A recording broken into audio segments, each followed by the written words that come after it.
Local players are back. Corey, what I miss other than a bunch of lightning, I guess, Friday night. Well, what's funny is that Monroe proper got all of the lightning and the hour. I think it was what I think it was a little over an hour plus delay Friday night. Meanwhile, by the good graces of you, I suppose, you had me go over to Grambling, and we were fine. We kicked it set right at 7 o'clock, and we were done by like 8:30. So. So I was probably the only guy in our area that was done and ready by 8:30. So I think I was literally like getting up into the press box at Eddie G. Robinson Memorial Stadium, and I was seeing tweets where West Monroe was coming out on the field to warm ups for pregame. If you were done at 8:30, that sounds like a whole lot of running of the football. Yeah, look, you knew what was going to happen. You knew what was going to happen between Ruston and Acadiana. And while we did see what we saw, and I know we'll dive into this in a little while later on in the show, but it was something slightly unexpected that led to the outcome of that game. All right, we'll get to that in a minute, but let's start off. I'm gonna be honest. I was at a men's retreat all weekend. I got back Saturday night. Finally turned my phone on and saw Louisiana Tech had that thing seemed well within hand. But I woke up this morning and oof, that was not the outcome. So tell us, Corey, what happened? Yeah, early fourth quarter, 13-point lead, and it looked like, and Howell Tech got that. They led by 13 points twice, two separate times in the second half, and how they had gotten that 13-point lead there in the fourth quarter. Ezekiel Barnett, senior linebacker for Louisiana Tech, had a pick six. And before that play, you could feel the momentum had shifted in that game from Louisiana Tech, who had a 13-point lead at half. The momentum had shifted to UTSA. They were stringing some drives together. They were scoring points. They had pulled within 6 points. So Zeke takes the interception back 60 yards for a touchdown. And at that point, it felt like, okay, this is the play where Louisiana Tech is going to basically put UTSA to bed. Like that was the one big play that they really needed to really sort of keep them at bay and then put this thing to bed. It's kind of like we were talking about a couple of weeks ago when, even though it was Preps, it was Neville Rustin, just the play you've seen made 100 times, and you're like, all right, this is what it's about to be. Yeah, it really felt that way. I thought that, I remember, tweeting when Zeke ran that interception back. I was like, okay, so maybe this is the play. Maybe this is the one play that Louisiana Tech needs, and it'll lead to them winning this game. And it's really just like Skip said. I was talking to him after the game last night. We've seen it for a few weeks now, and this goes back to the UTEP game, which Louisiana Tech was fortunate enough to win, although they only beat them by 4. But they don't adjust well in games. They struggle with. They know what the adjustments the opponent has made, but they struggle with implementing the changes in their game plan on with offensively and defensively. And obviously it's expounded more on the offensive side of the ball, right? Because let me ask you this, because that's an interesting statement in and of itself. Is that Skip saying that we're not putting these guys in position in the second half, or is that him saying that his players aren't taking the coaching in the second half? I think it's mainly coaching. But again, it's like, when Nick Saban was dealing with that, that false positive COVID-19 test, before the Georgia game, right? It's like, look, coaches aren't going out there making tackles and making runs and, there's a cat. This is Ruth, everybody. It's the coaches aren't making the plays. They can only coach them up to put them in position to make the plays. So as much of an onus as you can put on, the coaches, struggling with making those adjustments, they still make them, and then it's up to the players, to execute those adjustments to the game plan. And so it's a multi-layered issue that's going on with Louisiana Tech right now. I think some of the coaching is taking a hit during these games, and I also think that she's biting me, and I also think that the players, Luke Anthony's a good quarterback. He's talented, but I think he struggled last night, and I think it was mainly in the second half when, UTSA was dropping an extra defender into the box. And obviously they were predicated on stopping the run because Israel Tucker got his first start of the year last night and was doing and run for 68 yards in the first half, which is far and away the most rushing yards they've had in a half all year long. So he was doing really well. So UTSA obviously made the adjustment to, okay, well then if they're running our 5-man front, let's get a 6 guy in there. Let's get some 7 guy fronts in there and see what he can do against that. And of course they stopped the run game. And as a result, with the continued struggles that they have up front on the offensive line, it led to getting pressure on Luke Anthony. And Luke Anthony had a hard time, I think, identifying those particular packages that the Roadrunners were putting out there defensively, and they were getting to him in the second half, and they were speeding him up a lot. And I think that point is proven by Tech gets the ball back with a little less than 2 minutes to go in the game last night. They're down a point. And so instead of putting Luke out there, who had played every single offensive snap up until that point in the game, they run Aaron Allen out there for the two. Yeah, I read that in your story, and just kind of what was the thought process behind that? I think a big part of that was, the struggles that Luke was having, at that point, especially in the second half. I think Tech had 35 yards of offense in the second half. And at that point, I think 15 of those were passing yards by Luke.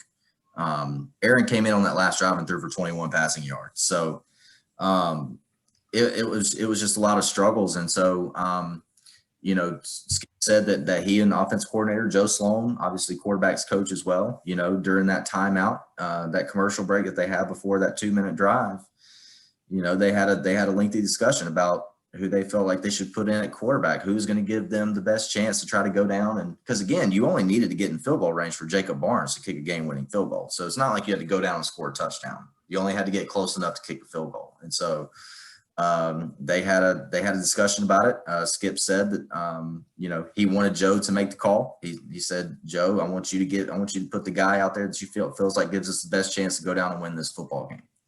And Joe felt like it was Aaron Allen, so they went with Aaron Allen. And Skip even told me after the game, he said, after the game, because Aaron Allen got pressured. I mean, he got mauled. He got hit by 3 guys at once on that interception that he threw right at the end of the game. So protection did not much better from Marshall.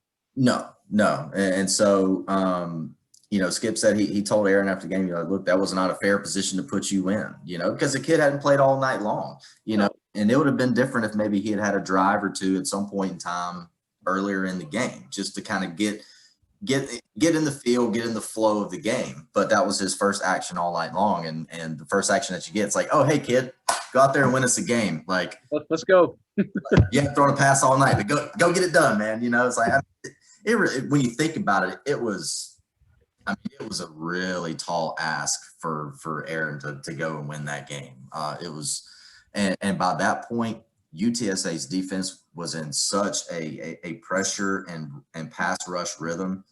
And I mean, they were at that point in the game, nothing that Louisiana Tech's offensive line was doing was working. And it was not a good situation. It was almost doomed from the start. I thought Aaron came out and good. He completed his first 3 passes when he got in the game. And I was like, well, maybe they are getting a little bit of rhythm here. Maybe they can go down and get close enough to try to kick a game-winning field goal here. And then the next 2 plays after those first 3 completed passes, the pressure was just crazy. They sacked him, and then they got the hit that led to the interception. So, yeah, all the issues are still there, man. Struggling up front. I thought the offensive line did look better. Anton Lewis was back, starting right tackle. He was back last night after missing the last 2 games. but it's still a continued problem. They don't get consistent protection, and you can, if you're so inclined to go and rewatch the game, I mean, you can see what I'm talking about. I mean, I don't think I am. I mean, the game plan was, we're not taking anything more than a 3-step drop, because we gotta get the ball to the quarterback, we gotta get his feet set, and we gotta get the ball out, because they knew it's like we're still struggling in the run game. And then with defenses knowing that we're struggling there, obviously they're going to have more guys in coverage. And then so when we get into obvious passing situations, we're in a really bad bind. And they're going to have to start from the drawing board, man. I think there's a freshman by the name of Dakota White that's been playing some right tackle the last couple of weeks in Antoine Lewis's absence. He might be a guy that might be good enough. Maybe you try him at one of the guard spots. Joshua Mo's done a pretty good job at left guard. Shout out to Oak Grove. Had some issues at right guard. You're definitely not going to pull Cody Rusty, a 3-year starter at center. He's there. He's not going to be pulled. Donovan Campbell, he's a guy that's probably the most talented offensive line Louisiana Tech has, but he's had his struggles too. So I'm interested to see, again, the thing that Louisiana Tech's got to be really frightful of at this point is that who comes calling this weekend? Who that be? That be them Blazers from Beham, dog. No. There's no rest for the weary here. I mean, Louisiana Tech has got to solve some of its issues like today. Well, that would be my question, because I mean we're past this point with ULM, and not to make the lazy comparison, but I mean I think it just holds when you look at all this thing. Like, at what point is the personnel just the personnel, and there's really not improvements to be made? This is just what it's going to be. That's a really good question, because I think before this year started, with Willie Allen in the fold, because again, look, we have to keep in mind too, right, that essentially Louisiana Tech has lost 2 starting offensive linemen.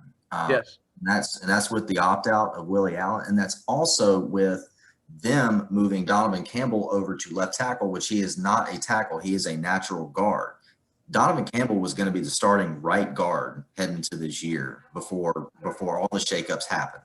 So essentially what's happened is you've lost your starting left tackle and you've lost your starting right tackle, because Abraham Delphin, who's playing right guard right now, he's actually a center, and he's been a backup center to Cody for the last 3 years. So, I mean, there's been a lot of shuffle, man, and that's a good point. It's like, at what point does Skip and offensive line coach Robin McFarland's go in the meeting room and say, well, this is what we've got. We can't go and plant seeds out in the backyard and then come 2 days later and there'll be some new offensive linemen that we can try.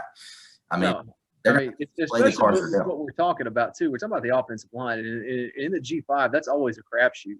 And you lose 2 guys, one of those being Willie Allen. I mean, that's where I'm leaning. And I'll admit, you are far more versed on this than I am, outside the 2 Louisiana Tech games I've watched this year. But I just don't see there being a solution, because when your personnel is what it is, I mean, it's just there's nobody else put in there, unless you just want to say, the heck with it, that we're turning this into spring ball, and we are throwing every freshman and sophomore we got in there, and we're going to get these dudes seasoned up for next year. Yeah, and it's funny to say, like, I don't even mean that negatively, because I mean, this team's 3-3. I mean, all hope is not lost. Oh, definitely not. So, I mean, I guess you're just at a point, you just roll with what you got, and hope they get better in practice. Not that that's what the Loyal Blues want to hear, but that's kind of how this game works.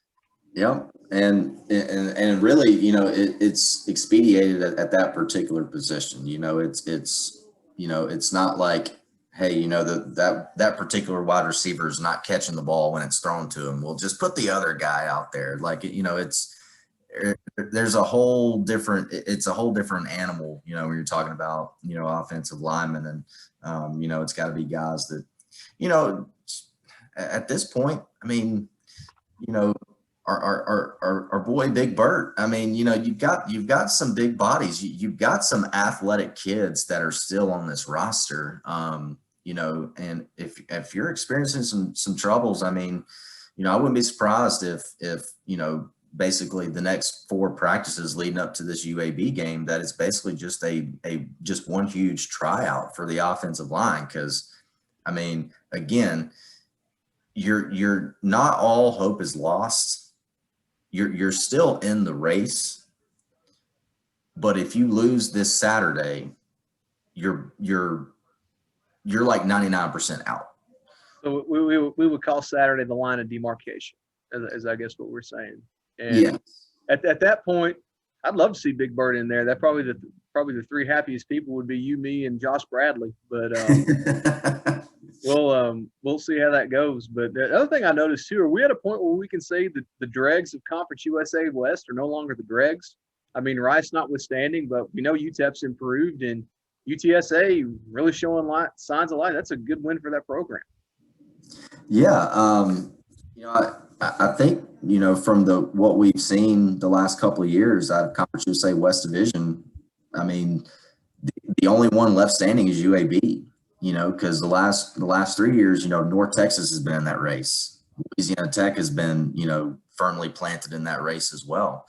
But those tides have kind of shifted a little bit. UTSA and UTEP are really making a case for, who's going to be that second and third best team in the West. And obviously right now UTSA is in that spot. And I would say if the season ended today, I would say, yeah, they're actually the second best team in the West.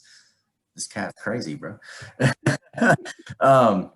But yeah, and hats off, man, to Jeff Traylor. I mean, what he's been able to do in year one.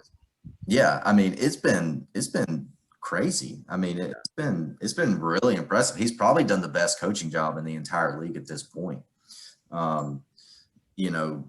But at the same time, when you've got a guy like Sincere McCormick that you can hand the ball off to 37 times, pretty good luxury to have, and you can, and he's a guy that you can really build a team around, and I think that's what Jeff came in and I think he noticed that right off the bat. And I think that's the approach that UTSA took, was that, okay, we're going to build this offense around Sincere McCormick. Because again, they've played 3 different quarterbacks this year, and obviously Noel Narcisse, he suffered a season-ending injury the week before the Louisiana Tech game. So, I mean, if he doesn't get hurt, then he would have been playing quarterback last night. It wouldn't have been Frank Harris. So, Frank Harris started the first 4 games this year. So, they're still figuring some things out. But, that's the mark of a good team, right? Is that you still have some of those questions on your team. And while you're still sifting through those questions, you're winning football games. Okay. Well, since we're on the subject of running backs that you can build a team around, have you seen Trey Holly's stat line from Friday night? I have. I got it sent to me earlier today, actually. Let's just pull this bad boy up. Okay. 39 rushes, which is 2 more than Sincere McCormick had. And I got to tell you, I obviously didn't cover the Union Parish Sterlington game, but I saw the UTSA Louisiana Tech game. To envision a kid getting more carries than what Sincere got yesterday. In a high school game. In a high school game. 12-minute quarters. 39 rushes, 252 rushing yards. He scored all 5 of the Farmers' touchdowns. And had 2 2-point conversions. It's just not fair. Is there, okay? Here, I only have one question about Trey Holly. Is there any defense in this state that can stop him? I don't know about in 3A. I mean, maybe someone in 4 or 5A, but 3A, no, maybe St. James. That's all I got for you. But But of course, we're talking about Trey Holly from Union Parish, and one of the head turners from the night. Not that they beat Sterlington, but that the Farmers went to Panther Field and won 35-14. I'm trying to think of the last time Sterlington took an L like that on their home field. The only thing that comes off the top of my head, because I covered that game, you're going to have to go all the way back to 2013 and Jason Thompson's first year when Oak Grove came up here and just rolled them. Yeah. That's about all I got for you, because they've been now they may lose, but not like that, not at home. And that was the head turner for me when I was looking at scores on Friday night. And that's also snaps a winning streak in district for Sterlington dating back to 2017. They had not lost a district game since they moved to 3A. Yeah. Since that jump up. Excuse me, from 2A. So huge win for the Farmers. Kind of sent some ramifications through 3A. I think most people paying attention knew that Union had a chance to be really good this year, but now everybody knows they're for real, and shouldn't be. Now that we're in the district portion of the schedule, they should cruise from here. And what that means as far as where they stand in the power rankings, we'll see this week, and how they go through the playoffs. But I think you're easily looking at a top. Well, I say in a normal year you'd be looking at a top 2, top 3 seed, but we still got some questions to figure out about how we're going to do this seeding. Do we award power points for a district champion this year when teams are not going to play full district schedules? I mean, this is all kind of stuff the LHSA is going to figure out here in a couple weeks. But just take our word for it. Union is really, really good. But Corey, what were some of your thoughts from the rest of the Acadiana game? Because this was kind of looking like prove it week for our area. Some teams that had a chance to make some statements throughout the state, and as far as perception and where they stand in terms of competing for a state championship. And Ruston was a team they played Acadiana the past 2 years. They've lost by combined 13 points in each of those games. We're on the bad end again this week. But what were your thoughts from that game?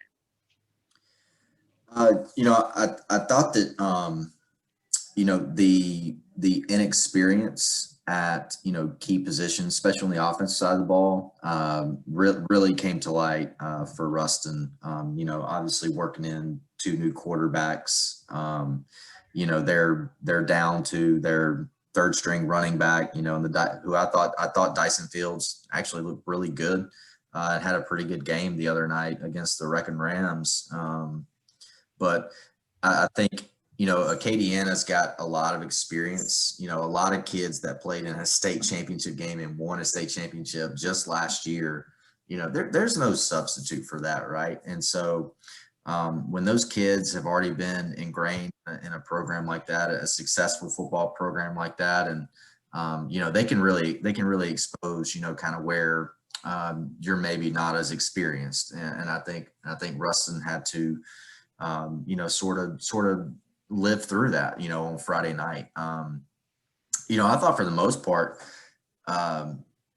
Ruston's defense is up to the task. I will say that, you see the final score, right, and it was a 14-point game. And here's what I alluded to right at the beginning of the show. Obviously Acadiana, running that split back veer, are known for long, slow, churning, methodical drives, which they did. They opened up the game with a 16-play, 87-yard drive that I think lasted almost 7 minutes. So they did score that way, but how they separated themselves was with big plays. And one of those was a passing play. They had a 60-something yard passing touchdown. Which was, I felt everyone's heads in the stands, at the hole go like this. And so, but Ruston's, like I said, Ruston's defense is actually up to the task. If you take away those 2 big plays, we're probably still playing this football game. It's 10-10. So, and really the one lasting big thing that popped in my head, and I talked with Jared about this after that game on Friday night, and it was very prevalent for me, and I think it should be even to probably Acadiana too, is that Ruston was in this game in the 4th quarter, and they were without their 2 best running backs. No Bull, no Trey, and Ruston is still in this thing. So just imagine if these two teams were to link up in, say, the quarterfinals, and Ruston is fully healthy. I'm not saying Ruston could pull the upset off, but I will say, having seen them play Acadiana without their two best running backs, without their two best football players, getting those two guys back gives them a much better chance to beat a Acadiana team like that. Because again, I think that their defense, obviously, it's you know what you're going to get out of Acadiana's offense, and so it's not super hard to prepare for. You just have to make sure that you're doing your assignments, which I think Ruston, again, for the most part, did that on Friday night. And then I'll stop you there. I don't think it's easy to prepare for just because of the way they do it. You can't simulate the way Acadiana runs that offense, is because it all goes back to their linemen. I don't know if you noticed, is somehow they teach their linemen, when they come off the ball and get off their blocks, they're like this close to the ground. I don't know how they do it, but you're talking just from a leverage angle, that's where they get you. I mean, yeah, you can tell what they're going to run. It's just the way they do it that's so impressive. But no, I'm with you. I'm curious, when Ruston gets bowl back, how this goes for them with that, especially if they get that back before they meet up across the field from Yay Old Rebels from West Monroe. We'll see. But just to add context to this discussion too, I mean, you look at Acadiana's resume. Okay, they're 4-0. Two of those 4 wins are Lafayette Christian and John Curtis. So they playing folks. Now it's not like they just like they've just run through just a cake schedule. That's certainly not the case. But this week in preps, our biggest one is in the lower classifications. We got 2 state champions in our area playing this week. Oak Grove, OCS, I believe, is what I was told one time when in a former life, Oak Grove Mayor Adam T. Holland was a stringer from the New Star, and said this one was the country boys against the city boys, which old Adam T. may not have been aware of where a lot of the students from OCS come from. But either way, huge game, small town football at its finest. Can't wait to see what happens there. Oh yeah, man. What's fun about this game in particular is that my brain takes 2 things into account, right? It's like, okay, there's 2 state champions, 2 reigning state champions that are going to be playing each other, and then you think also, well, it's a lot of people would say, oh, well, it's just Class 1A. No. Just go down the list, man. I mean, we've got Deuce Clement, we've got Ron Creighton, we've got Reed Milligan, we've got Bryson Baker, we've got, all these kids on the Oak Grove side. And then you go to the OCS and you've got the Hunter Herrings, and you've got, all these kids. Dylan Dugan, Tristan Wiley. I mean, even if, I'm sure Hunter will be back this week, but even if he's not, the great, yeah, I mean, that ain't bad either. I mean, it really is. When we were doing our preview stuff for the year, and I went back and I looked up, all, Class 1A all state and our, all NELA, small school team of the year. And it when these 2 teams play, it is a who's who of not only just our coverage area, but it's a who's who in the entire state for their classification. These are the best of the best kids at their respective positions in the entire state of Louisiana. And I don't expect anything else but a slobber knocker, barn burner. This game is probably going to be up there with probably the best games we see all year long. Yeah, and I think the X factor is going to be old number 11. That's going to be the difference. And I just get that sense, and I feel this way mostly just from talking to the Gina coaches after they opened the year with OCS, and OCS beat them. And, from talking to those guys, they felt really good about what they had. They thought they matched them physically, even though OCS is extremely physical. But the difference in the game was Hunter Herring. He just made plays, and that's eventually what got him. So I think that's going to be the X factor with Oak Grove, and because if Oak Grove has to start playing from behind, that's not going to be good for them. So I'm going to come back to the quarterback and how well they play Hunter Herring. But Corey, let's close this out with a all those vibes from the positive vibes from the bye week for the old Wohawks. No. And I'll admit, we said this on this program. I don't know if you can't remember if you agree with me or not, but I thought this was a week for ULM to get a win. This was a winnable game. This was a winnable game. We talked about that last week. Instead, 38-14, South Alabama puts it on the Warhawks. And if you're looking for small victories, if you're still looking for small victories, God bless you. But this was a game where ULM moved the football, better than they had. They started the game off, got a stop, got it back to the offense. The offense drives to the 14-yard line, looking like they're going to go score, take their very first lead of the year. We still have not led in a single football game this year. And Caleb Evans throws a pick. Caleb Evans, wow. That's how far this has gotten. I'm thinking back to last year. My apologies. You're trying to drudge up better days. Better days. Colby Seeds throws a pick six. And that basically kind of set the tone for the rest of the way. It was still 17-6 at halftime. It couldn't be 17-7 because ULM missed a PAT, which par for the course. Halftime you're still in this thing, but just and again defensively ULM played well. Played well, relatively well considering what the offense was doing out there sputtering around, and they got in the red zone one more time and did not come away with points. Missed a field goal, and it's just, I guess if you want to say that this team, at least they're consistent in the way they lose, because it's been the same problems. We know what it is. Special teams, whether it be trying to kick field goals, PATs, the punt team, although the punt team wasn't much of a problem this game. You got that. And then inability to move the football, run the football. I think they topped out at 92 yards, which is actually an improvement. It's where we are right now. And going forward, they're going to be back. They're going to play at home on Halloween on Saturday. Haven't been at home for the past 3 weeks. There was a bye included in there. But that game will be against Appalachian State, the defending 3-time Sun Belt champions. And it's going to be on national TV again. Of all the years for ULM to have all these national televised games, it had to be this year.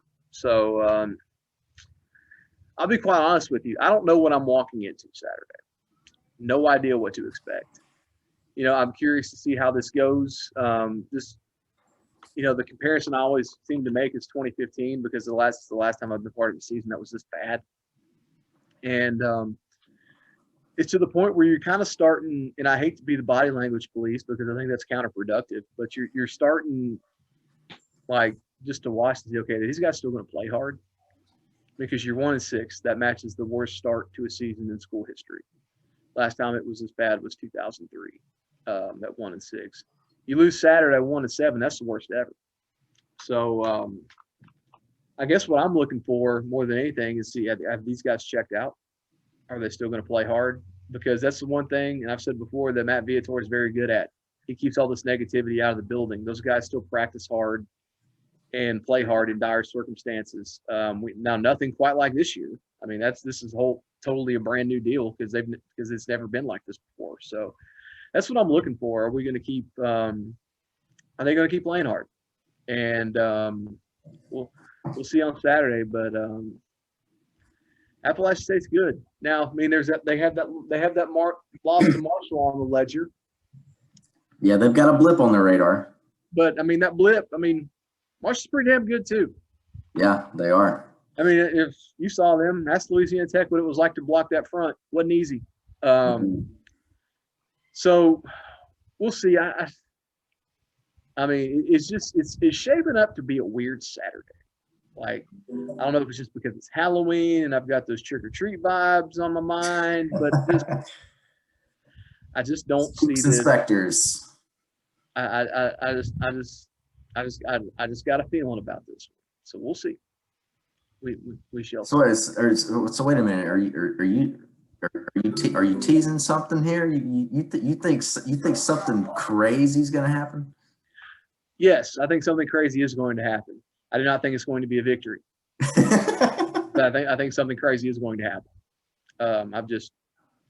It's that place, man. It's like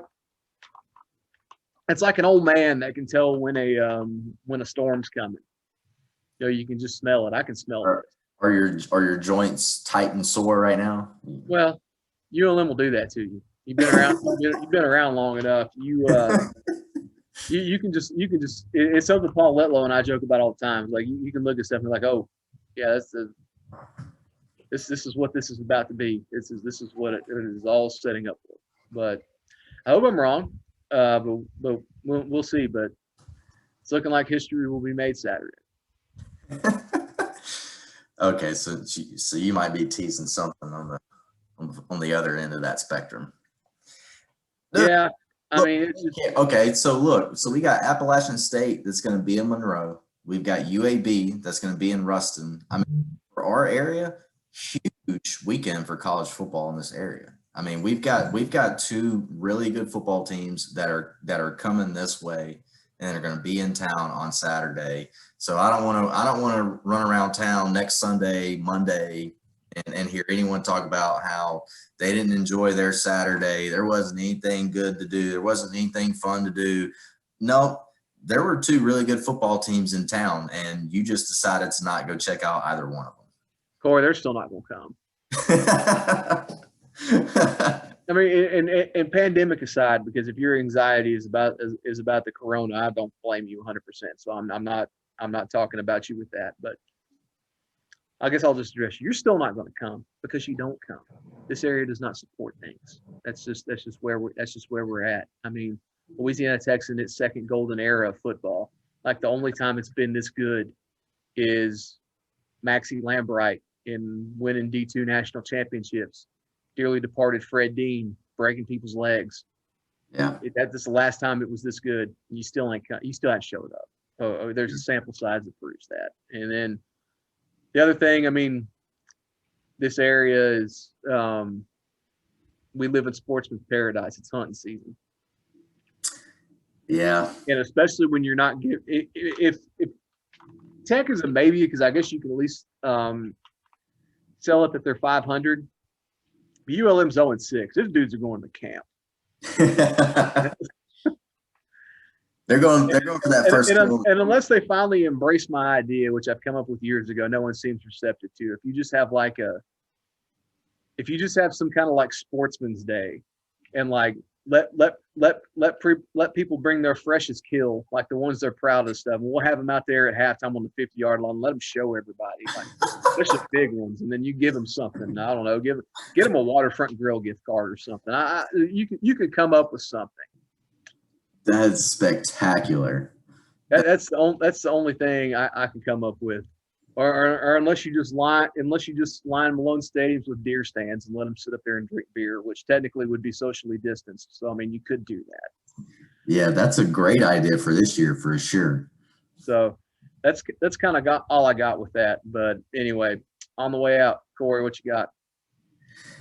Yeah, as we've talked about a lot this show, big game for Louisiana Tech coming up on Saturday. So I'll spend a lot of time this week diving into that matchup between the Bulldogs and the Blazers, and the importance of this and what it's going to mean for Louisiana Tech to try to get a win, and if they somehow lose, how far it sets them back, and in the Conference USA West race, and so. We've got big matchups, on the high school side, as we've mentioned too. So, we'll have high school coverage. We'll have Louisiana Tech coverage. Adam, and I know you'll have, you're back after a couple days out. I wish I could say the same. Kind of jealous of you. You just let me know. We'll get you right for a few days. You put that on the calendar. One way or another, you try to get me right. But yeah, staying in tune with Louisiana Tech. stayed on top of all the things that our readers need to know on the high school level. Just be on the lookout for that, thenewstar.com. We appreciate you guys for staying in tune with that, coming back, watching this. I'm not going to speak for Adam, but there's an ugly mug on this side of the screen. So if you lasted this long, God bless you. For both of us, and come back again next week. We'll do this again.